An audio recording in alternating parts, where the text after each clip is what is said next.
नमस्कार। तो चलिए आज बात करते हैं देवी सती की, उनके जन्म की वो अद्भुत कथा जिसने पूरे ब्रह्मांड का रुख ही बदल दिया था। सोचिए जरा, एक देवी के माता पिता बनने के लिए क्या क्या करना पड़ता होगा। और यही सवाल, बिल्कुल यही सवाल हमारी आज की कहानी का आधार है। ये कहानी है एक राजा और रानी की, जिनको इस सवाल का जवाब मिलने ही वाला था, और वो भी एक ऐसे सम्मान के रूप में जिसकी उन्होंने शायद कभी कल्पना भी नहीं की थी। तो कहानी शुरू होती है एक डिवाइन प्लान से, एक ऐसी योजना जिससे ब्रह्मांड में एक बहुत बड़ा बदलाव आने वाला था। सोच के देखिए, सभी देवता सांसें थामे बस इंतजार कर रहे थे। क्योंकि देखिए, जो परम सत्ता है सदाशिव, वो भौतिक रूप तो ले चुके थे, लेकिन अब ब्रह्मांड को बैलेंस करने के लिए उनकी दिव्य ऊर्जा, उनकी शक्ति के अवतार की सख्त जरूरत थी। उसके बिना संतुलन अधूरा था। और फिर हुई एक ऐसी दिव्य भविष्यवाणी जिसने सबको चौंका दिया।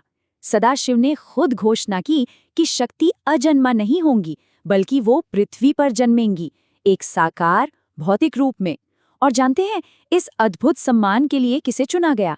महान राजा दक्ष प्रजापति और उनकी पत्नी वीरिणी को। ये खबर वाकई हैरान करने वाली थी। लेकिन ये सम्मान इतनी आसानी से कहाँ मिलने वाला था? दक्ष और वीरिणी के सामने एक बहुत कठिन, एक दिव्य शर्त रखी गई। एक ऐसी परीक्षा जो उनके विश्वास को, उनकी आस्था को, उसकी सीमाओं तक परखने वाली थी। हुआ ये कि सृष्टि के रचयिता स्वयं भगवान ब्रह्मा राजा दक्ष और वीरिणी से मिलने आए। सोच के देखिए, ब्रह्मा खुद आए हैं, और वो स्वर्ग से एक ऐसा संदेश लाए थे जो उनकी जिंदगी की दिशा हमेशा के लिए बदलने वाला था। तो ब्रह्मा ने उन्हें बताया कि अगर वो देवी को अपनी बेटी के रूप में चाहते हैं तो उन्हें कठोर तपस्या करनी होगी। इस पर दक्ष ने थोड़े संदेह से पूछा, तपस्या? पर तपस्या क्यों पिताश्री? अगर देवी की इच्छा है तो वो तो बस जन्म ले सकती है ना? उनका तर्क भी अपनी जगह सही था। तब ब्रह्मा ने समझाया। उन्होंने कहा, वो कोई साधारण बेटी नहीं होंगी, वो तो आदि शक्ति हैं, और उन्हें तपस्या करके प्रसन्न किए बिना उनकी प्राप्ति असंभव है। मतलब साफ था, ये कोई आम जन्म नहीं था। उन्हें ये साबित करना था कि वो इस अद्भुत सम्मान के लायक हैं। उन्हें सिर्फ माता पिता नहीं, बल्कि एक देवी के संरक्षण बनना था। तो क्या दक्ष और वीरिणी ने ये तपस्या की?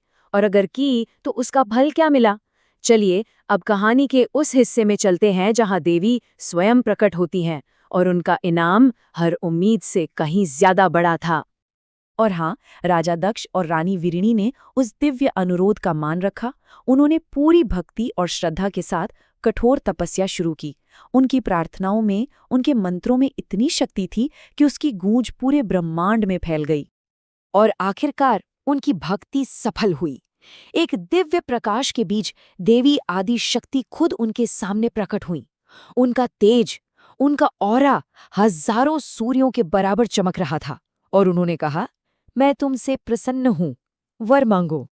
तो दक्ष और वीरिणी ने वही मांगा जिसके लिए उन्होंने तपस्या की थी। उन्होंने देवी से अपनी बेटी के रूप में जन्म लेने को कहा। देवी मान गई, लेकिन एक अजीब सी शर्त के साथ।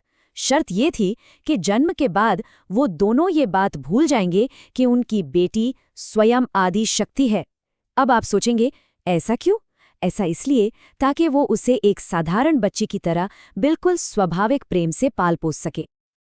और बस इसी के साथ स्टेज सेट हो गया था। वो भविष्यवाणी जिसका इतने लंबे समय से इंतजार था, अब पूरी होने वाली थी। पूरा ब्रह्मांड सांस रोके उस पल का इंतजार कर रहा था।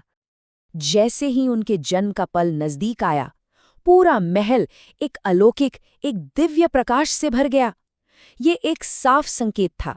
सबको समझ आ गया था कि वो किसी चमत्कार के गवाह बनने जा रहे हैं। और फिर वो घड़ी आ ही गई।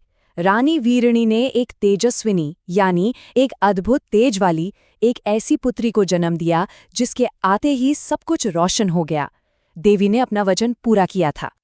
और जैसे ही ये खबर फैली, आप इमेजिन कर सकते हैं क्या हुआ होगा। पूरे राज्य में जश्न शुरू हो गया। गलियों में संगीत था, नृत्य था, उत्सव का माहौल था। ये सचमुच एक खुशी का, एक आनंद का दिन था।